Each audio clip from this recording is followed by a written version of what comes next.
नवीन कामगार कायदे लागू करण्यात आलेत, त्यामुळे नेमकं काय बदलणार आहे? कामगारांसाठी कोणते ऐतिहासिक निर्णय यामध्ये घेण्यात आलेत? पगार, पीएफ, ड्युटीचे तास ते महिलांसाठी नेमकं काय असणार आहे? तुमची नोकरी, पगार आणि तुमच्या भविष्यावर याचा नेमका कसा परिणाम होणार आहे, सगळं जाणून घेऊ.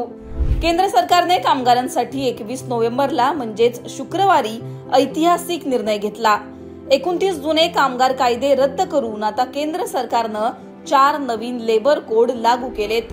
केंद्रीय कामगार मंत्री मनसुख मांडवीय यांनी देशात 4 नवे लेबर कोड लागू करत असल्याची घोषणा केली. 21 तारखेपासूनच देशभरात हे 4 लेबर कोड लागू झालेत.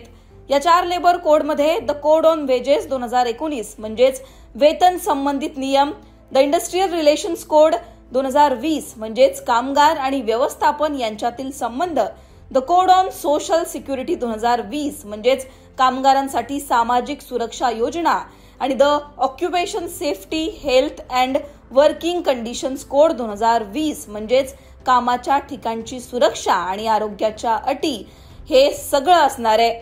नव्या लेबर कोडमुळे आत्मनिर्भर भारताकडे वाटचाल सोपी होईल असं सांगण्यात येत आहे. कामगारांना या नवीन लेबर कोडचा नेमका काय फायदा होणार आहे, यामध्ये नेमकं काय असणार आहे तेही जाणून घेऊ. पीएफचं कॉन्ट्रीब्युशन वाढणार आहे, त्यामुळे तुमची इन हँड सॅलरी कमी होऊ शकते, पण रिटायरमेंट नंतर तुम्हाला याचा फायदा होऊ शकतो. 48 तासांमध्ये कामाची विभागणी होणार आहे, म्हणजेच दिवसाला तुम्ही 12 तास काम केलं तर 4 दिवसांचा कामाचा आठवडा असेल. पुढचे 3 दिवस तुम्ही आठवड्यात सुट्टी घेऊ शकता. वेळेवर पगार तुम्हाला मिळणार आहे. सर्व कामगारांना वेळेवर पगार देणं कायदेशीररित्या बंधनकारक असणार आहे.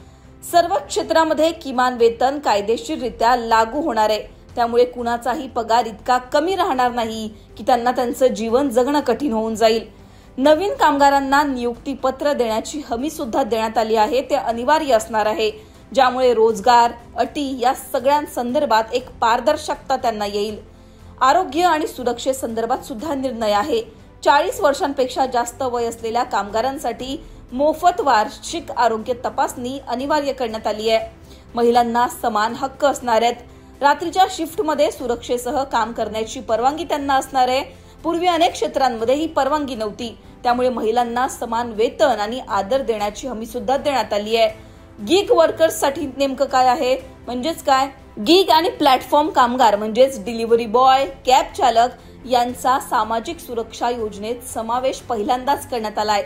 म्हणजे काय, तर पेन्शन, विमा, पीएफ सारख्या सुविधा त्यांना मिळणार आहेत. ओव्हरटाईमसाठी आता दुप्पट पगार देण्यात येणार आहे. नवीन कर्मचाऱ्याने 240 दिवस आधी काम केलं तर तो रजेसाठी पात्र असायचा. आता नव्या नियमानुसार 180 दिवस जरी त्याने काम केलं तर तो रजेसाठी पात्र असणार आहे. धोकादायक क्षेत्रात काम करणाऱ्या कामगारांसाठी 100% आरोग्य सुरक्षा देण्यात येणार आहे.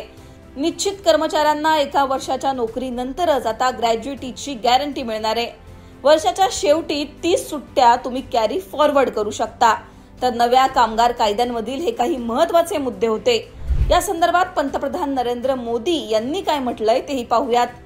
श्रमेव जयते असं म्हणत नरेंद्र मोदींनी यावर भाष्य केलंय. नव्या सुधारणा कामगारांच्या हक्कांचं संरक्षण करण्यासह भारताच्या आर्थिक विकासाला बळकटी देतील, रोजगार निर्मितीला चालना देतील आणि विकसित भारताच्या दिशेने वेगवान प्रवास करतील, असं पंतप्रधान नरेंद्र मोदींनी म्हटलंय. त्यामुळे गेल्या 5 वर्षांपासून ज्या कामगार कायद्यांची चर्चा होत होती तेच नवीन कामगार कायदे आता लागू करण्यात आलेत. तुम्हाला या नवीन कामगार कायद्यांवर काय वाटतं? तुमची याबद्दलची नेमकी काय मतं आहेत हे कमेंटमध्ये सांगा. लोकमतला सबस्क्राईब केलं नसेल तर सबस्क्राईब करायला विसरू नका. हा व्हिडिओ पाहिल्याबद्दल धन्यवाद.